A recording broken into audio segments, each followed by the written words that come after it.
13 ఫిబ్రవరి 2024 మంగళవారం. ఈరోజు ఉత్తరాభాద్ర నక్షత్రము. తారబలం ఈ విధంగా ఉంది. అశ్విని, మఖ, మూల నక్షత్రాలకు మిత్ర తార అవుతుంది. భరణి, పూర్వ పల్గొని, పూర్వాషాఢ నక్షత్రాలకు ఐదు తార అవుతుంది. అలాగే కృత్తిక, ఉత్తర పల్గొని, ఉత్తరాషాఢ నక్షత్రాలకు సాధన తార అవుతుంది కాబట్టి బాగుంది.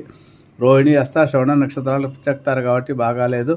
మృగశిర, చిత్త, ధనిష్ట నక్షత్రాలకు క్షేమతార అవుతుంది కాబట్టి వాహన కొనుగోలు కానీ స్థిరాస్తుల విషయంలో కానీ ఏమైనా పనులు చేసుకోవచ్చు, బాగుంది. ఆరుద్ర, స్వాతి, శతభిష నక్షత్రాలకు విపత్తార కాబట్టి బాగాలేదు. పునర్వసు, విశాఖ, పూర్వభాద్ర నక్షత్రాలకు సంపత్తార కాబట్టి ధన విషయంలో ఏమైనా పనులు చేసుకోవచ్చు, బాగుంది. పుష్యమి, అనురాధ, ఉత్తరాభాద్ర నక్షత్రాలకు జన్మతార కాబట్టి బాగాలేదు. ఆశ్లేష, జ్యేష్ఠ, రేవతి నక్షత్రాలకు పరమమైతే తార అవుతుంది కాబట్టి బాగుంది.